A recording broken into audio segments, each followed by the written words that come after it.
नमस्कार मित्रांनो, स्वागत आहे तुम्हा सर्वांचंच आपल्या आजच्या या व्हिडिओमध्ये। आजच्या आपल्या या व्हिडिओमध्ये आपण जाणून घेणार आहोत लग्नानंतर होईलच प्रेम या मालिकेच्या आजच्या भागाचे लेटेस्ट त्याचबरोबर इंटरेस्टिंग अपडेट। त्यामुळे पटापट व्हिडिओला लाईक करा, तसेच चॅनलला सबस्क्राईब करून बेल आयकॉन आठवणीने प्रेस करा, जेणेकरून तुम्हाला पुढच्या प्रत्येक व्हिडिओचं नोटिफिकेशन मिळत जाईल आणि सर्व व्हिडिओंचा आनंद हा अगदी उत्तम पद्धतीने घेता येईल। चला तर मग मित्रांनो, अजिबात वेळ वाया न घालवता सुरुवात करूया आपल्या आजच्या या व्हिडिओला।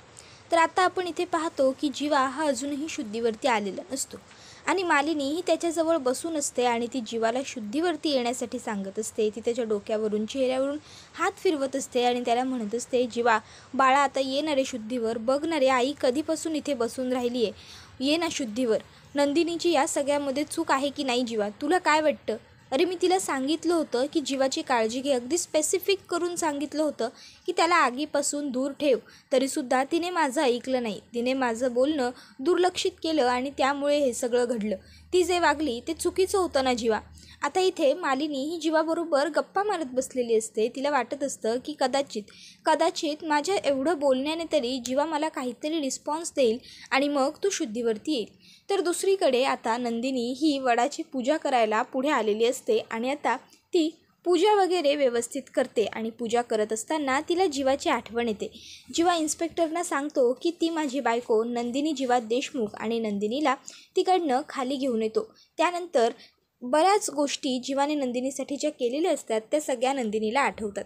मग नंदिनी आता त्या सगळ्या आठवणींमध्येच वडाला फेरे मारायला घेते, पण त्या आठवणींमध्ये नंदिनी एक कटू सत्य विसरते की तिच्या पायाला काच लागलेली आहे, त्यामुळे प्रदक्षिणा घालणं तिला एवढं सोपं जाणार नाही आणि मग नंदिनीला त्रास होत असतो तरीसुद्धा ती जीवासाठीच्या प्रदक्षिणा पूर्ण करते। तर दुसरीकडे मालिनी काकू ह्या जीवाला म्हणत असतात, जीवा बाळा येणारे शुद्धीवर जीवा, पण जीवाला काही शुद्ध येत नसते, जीवा डोळे उघडत नसतो। तर दुसरीकडे आता नंदिनी ही म्हणत असते, आईनं असं वाटतंय की जीवांची यात जी काही अवस्था झालेली आहे त्याला सर्वस्वी मी जबाबदार आहे आणि जर आईनं असं वाटत असेल तर जीवांना बरं करणं हे माझं कर्तव्य आहे आणि त्यासाठी मी आजचं व्रत पूर्ण करेनच, कारण सावित्रीने यमाकडून प्राण परत आणले होते। मलासुद्धा माझ्या इच्छाशक्तीने जीवांना बरं करायचं आहे। तर दुसरीकडे जीवाला शुद्ध आलेली असते आणि मालिनी काकू जीवाला म्हणत असतात, जीवा बाळा तू शुद्धीवर आलास, आई आहे बघ इथे तुझ्याजवळ, आई आहे। पण जीवाला फक्त नंदिनीची आठवण येत असते आणि तो एवढ्या तापातही नंदिनीचं नाव घेत असतो। काकू म्हणत असतात की नंदिनी हो हो हो बाळा हो, थांब जरा वेळ। त्याबरोबर इकडे नंदिनीच्या हातामध्ये जे घड्याळ असतं ते वाजायला लागतं, कारण जीवा हा जोरात हात असा हिसकावतो आणि त्यावेळेस त्याचं जे घड्याळ असतं ते वाजतं आणि मग तो सिग्नल नंदिनीच्या घड्याळापर्यंत पोहोचतो। तर आता इथे जीवा नंदिनी कुठे आहे, नंदिनी कुठे आहे असं मालिनी काकूंना विचारायला लागतो। त्याबरोबर मालिनी काकू ना आठवतं की नंदिनी ज्यावेळेस ते लोक फार्म हाऊसवरून आले त्यावेळेस लगेचच जीवाजवळ येत होती आणि त्यावेळेस मालिनी काकूंनी तिला स्पष्टपणे बजावून सांगितलं होतं की जोपर्यंत माझा जीवा शुद्धीवरती येत नाही तोपर्यंत तू त्याच्यापासून पूर्णपणे लांब राहायचं, तू त्याच्या आसपाससुद्धा यायचं नाहीस। त्याची आई त्याची काळजी घेण्यासाठी समर्थ आहे, तू त्याच्या खोलीतही यायचं नाहीस, कळलं तुला? आणि त्या खोलीत जाऊन त्यांनी दरवाजा त्यावेळेस बंद केला होता। मालिनी काकू म्हणतात, थांब जरा, आणि मग त्या पटकन नंदिनीला कॉल करतात आणि रडत रडत सांगत असतात, नंदिनी आपला जीवा। त्याबरोबर नंदिनी म्हणते, आई ते शुद्धीवर आलेत ना? त्याबरोबर मालिनी काकू होकार देतात आणि नंदिनीला सांगतात, नंदिनी तू लवकर घरी ये, जीवा तुझंच नाव घेतोय। नंदिनी म्हणते की हो हो आई, मी ताबडतोब निघाली आहे, घरीच येते। त्याबरोबर लगेचच इकडे जीवा हा नंदिनी ओरडत असतो, तर मालिनी त्याला समजावून सांगते की हो हो हो बाळा, येते नंदिनी, घरीच येते, निघाली आहे ती। त्यानंतर आता इकडे नंदिनी ही घरी आलेली असते आणि ती खूप जास्त खुश असते, तिला खूपच आनंद झालेला असतो आणि ती विचारते, आई हे कुठे आहेत? त्याबरोबर आता मालिनी काकू नंदिनीला सांगतात की तो रूममध्येच आहे, तुझंच नाव घेतोय। नंदिनी म्हणते, मी पहिले जाते आणि त्यांना भेटून येते, आणि मग नंदिनी चाललेली असताना तिचा पाय दुखतो। मालिनी काकू म्हणतात, काय गं काय झालं? नंदिनी म्हणते, काही नाही आई, खास नाही काही, अहो थोडीशी काच लागली छोटी पूजा करायच्या अगोदर।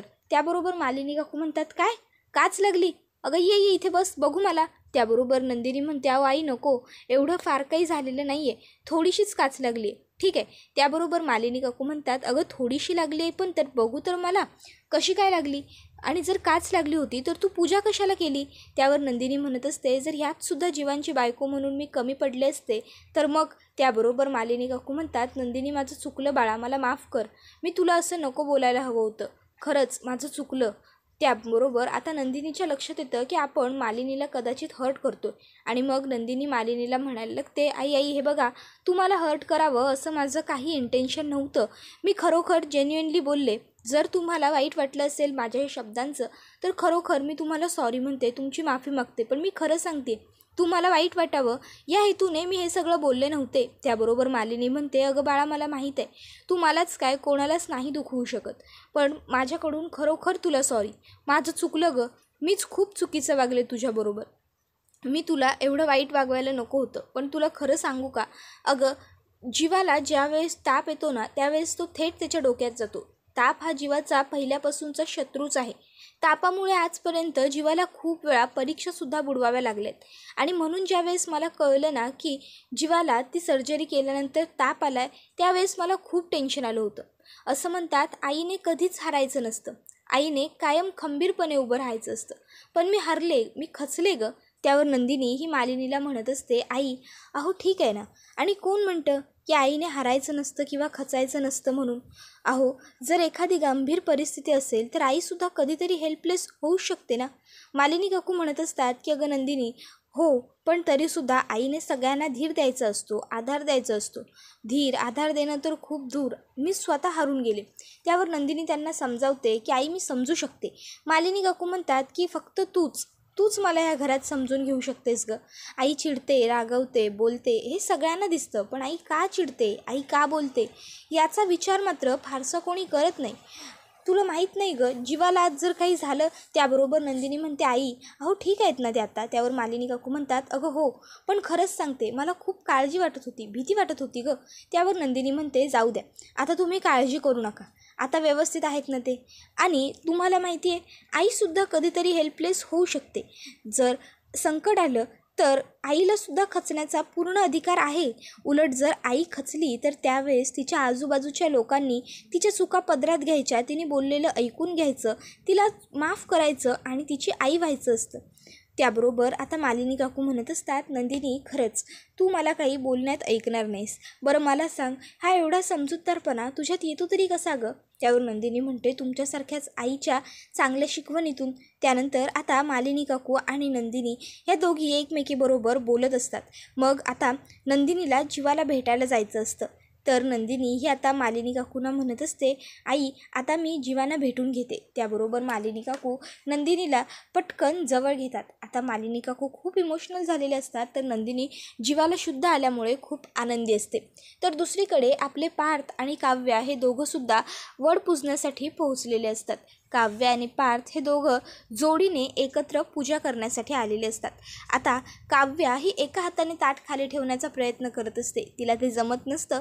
मग पार्थ तिच्या हातातलं ताट घेतो आणि खाली ठेवतो. त्यानंतर आता काव्या ही माचीसची काडी पेटवण्याचा प्रयत्न करत असते, पण माचीस काही पेटत नसतं.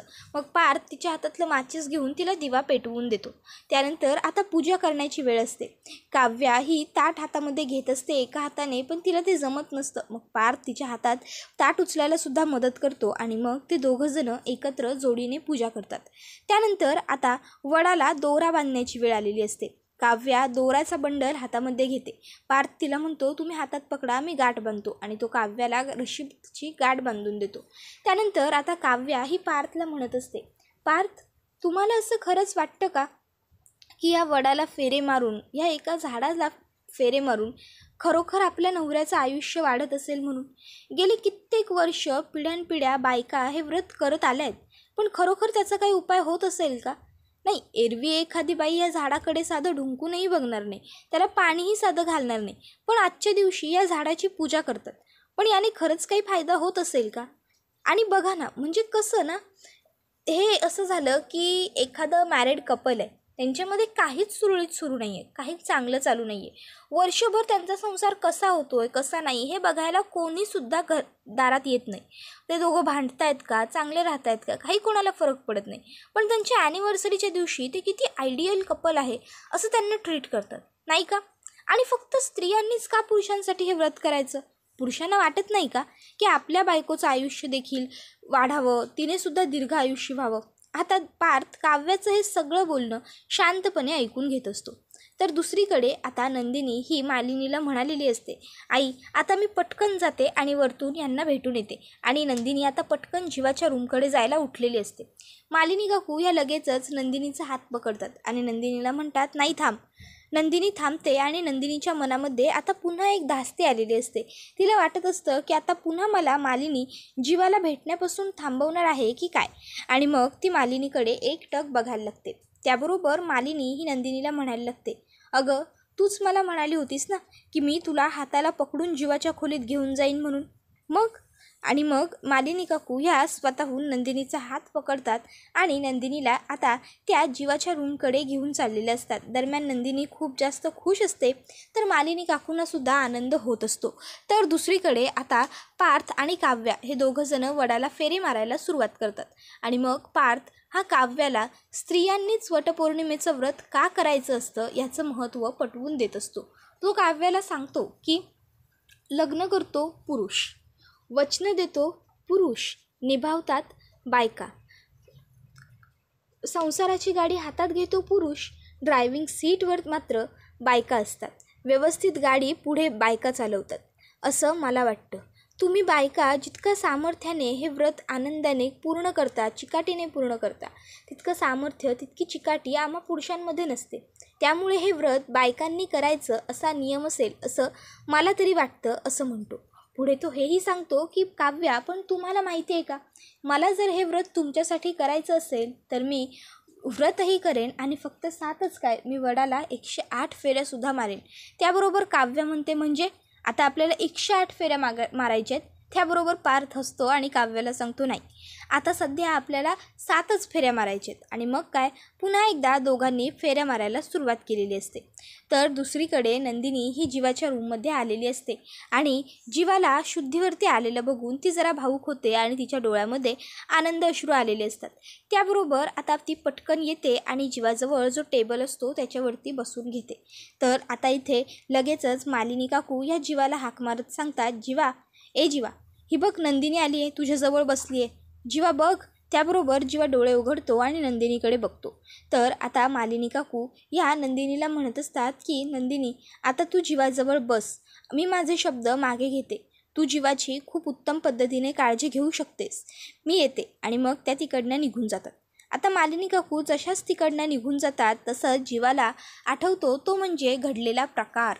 त्याचं आणि काव्याचं भांडण झालं होतं आणि कायमचं नाव मिटवून टाकण्याच्या नादामध्ये त्याने तिथे जळत असलेल्या कॅम्प फायरमधलं जळकं लाकूड घेऊन स्वतःच्या छातीवरती लावलेलं असतं आणि त्यामुळे त्याला किती त्रास झालेला असतो. त्या ठिकाणी नंदिनी पोहोचलेली असते आणि नंदिनीने त्याला आणि काव्याला एकत्र पाहिलेलं असतं. हा अगदी सगळा प्रकार आता जीवाला हुबेहूब आठवत असतो आणि त्यामुळे आता जीवाला असं वाटत असतं की जे काही घडलं आहे त्यातलं सगळं आता नंदिनीला माहीत आहे. तर दुसरीकडे पार्थ हा काव्याला म्हणत असतो, आता काय 14 फेऱ्या मारून मला 14 जन्मांसाठी तुम्हाला मागून घ्यायचं आहे का. त्यावर काव्या ही पार्थकडे बघते. तर पार्थ म्हणतो, 7 फेऱ्या मारून झाल्यात आपल्या काव्या, तुम्ही फेऱ्याही मारल्या आणि ते सुद्धा माझं मत व्यवस्थित शांतपणे ऐकून घेत. मी सुद्धा वडाला फेऱ्या मारल्या आणि तुम्हाला 7 जन्मांसाठी माझ्याकरता मागूनसुद्धा घेतलं देवाकडे. आता हे ऐकून काव्या ही पार्थकडे बघायला लागते आणि बघतच राहते. मित्रांनो, तुम्हाला असं वाटत नाही का की खरोखर पार्थ एक आयडियल हजबंड आहे म्हणून. म्हणजे बघा ना, काव्याने कितीही चुका केल्या तरी पार्थ तिच्या बाजूने कायम खंबीर आणि ठामपणे उभा असतोच. तर दुसरीकडे आता नंदिनी ही जीवाला म्हणत असते, जीवा आता कसं वाटतंय तुम्हाला. जीवा म्हणतो, बरं वाटतं आता. नंदिनी जीवाला बर्थडे विश करते, हॅपी बर्थडे जीवा. त्यावर जीवासुद्धा नंदिनीला थँक्स म्हणतो. त्यानंतर आता इथे नंदिनी ही बसलेली असते. इतक्यात जीवाला ते सगळं आठवलेलं असतं. जीवा नंदिनीला म्हणत असतो, काल रात्री जे काही घडलं त्यातलं घरातल्यांना. त्यावर नंदिनी म्हणते, नाही सांगितलेलं काही, पण जीवा मला माहिती आहे हे सगळं कोणी केलं आहे. काव्याने केलं आहे ना हे सगळं, काव्यामुळे झालं ना. आता काव्यामुळे झालं ना हे सगळं, असं ज्यावेळेस नंदिनी स्वतःच्या तोंडाने बोलते त्यावेळेस जीवाचा एक खूप मोठा घोर गैरसमज होतो आणि तो म्हणजे असा की नंदिनीला सगळं कळालं आहे की हे सगळं काही काव्यामुळे घडलं. याचा अर्थ काव्याचं आणि त्याचं लग्न अगोदरचं प्रेम नंदिनीला कळलं आहे असा भास जीवाला होतो. पण मित्रांनो, आपल्याला तर सगळं सत्य माहिती आहे की नंदिनीला जीवा आणि काव्याबद्दलच्या प्रेमाबद्दल काहीही समजलेलं नाही आहे. तर नंदिनी ही असं म्हणत असते की काव्याने तुम्हाला तो टॅटू जबरदस्तीने बळदाटीने दाखवायला लावला. तुम्हाला तो टॅटू दाखवायचा नव्हता आणि म्हणून तुम्ही स्वतःच्या छातीवरती असं चटका लावून घेतलात ना, बरोबर ना. पण आता नंदिनी ही स्पष्ट खुलून बोललेली नसते आणि त्यामुळे जीवाचा सुद्धा गैरसमज झालेला असतो, त्याची मिसअंडरस्टँडिंग झालेली असते. पण मित्रांनो, गैरसमजाच्या या सिच्युएशनमध्ये जर चुकून जरी जीवाच्या तोंडातून आणखीन एखादा दुसरा काही शब्द बाहेर पडला तर हा खूप महागात पडू शकतो. म्हणजे नंदिनीला सध्या तरी काही माहीत नाही आहे, पण जर जीवाच्या तोंडून काही वेडावाकडं गेलं तर मात्र नंदिनीला सगळं खरं कळून जाईल. तुम्हाला काय वाटतं ते आम्हाला कमेंट करून नक्कीच सांगा. तर दुसरीकडे आता आपले पार्थ आणि काव्या यांची वटपौर्णिमा पूर्ण तर झालेली आहे, पण सफल होईल का? पार्थने वडाला फेरे मारता मारता काव्याला किती सुंदर आणि छान पद्धतीने वटपौर्णिमेचं महत्त्व पटवून दिलं. तुम्हाला काय वाटतं ते आम्हाला कमेंट करून नक्कीच सांगा. त्याचबरोबर मित्रांनो, काव्याला पडलेले सगळे प्रश्न हे अतिशय योग्य होते. म्हणजे गेले कित्येक वर्षांपासून स्त्रिया वडाच्या झाडाला फेरे मारून वटपौर्णिमेचं व्रत करत आलेले आहेत. कधी तर वर्षातून एकदा त्या वडाच्या झाडाला पाणी देखील घालत नाही, पण वटसावित्रीच्या दिवशी मात्र त्या वडाला फेरे मारून त्याची पूजा अर्चा करतात. पण हे खरं असेल का? खरोखर वडाच्या झाडाला फक्त 7 फेरे वर्षातून एकदा मारल्याने तोच पती 7 जन्म मिळणं पॉसिबल होत असेल का? किंवा खरोखर आपल्या पतीचे आयुष्य वाढत असेल का?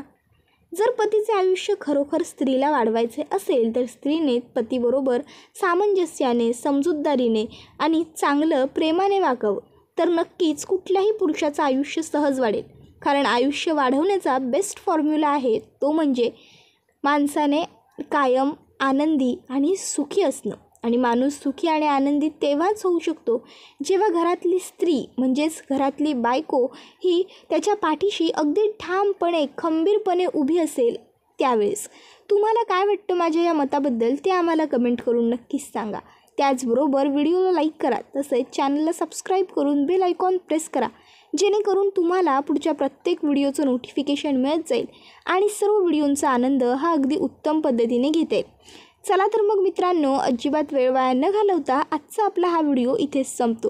पण पुढच्या व्हिडिओमध्ये आता नेमकं काय होणार आणि आता नंदिनीला सगळं सत्य समजणार का, हे सगळं पाहणं खूप जास्त रंजक असणार आहे. त्यामुळे आपल्या चॅनलला सबस्क्राईब करून बेल आयकॉन प्रेस करून ठेवा, म्हणजे तुमचे एपिसोड चुकणार नाहीत. कारण आपल्या चॅनलवरती प्रत्येक मालिकेचे अपडेट हे अगदी डीपमध्ये आणि व्यवस्थित दिले जातात. चला तर मग मित्रांनो, आजचा व्हिडिओ इथंच थांबवूया. भेटूया पुन्हा एकदा आपल्या नवीन व्हिडिओमध्ये. तोपर्यंत या व्हिडिओचा छान पद्धतीने आनंद घेत राहा. टाटा, बाय बाय, धन्यवाद, take care all of you.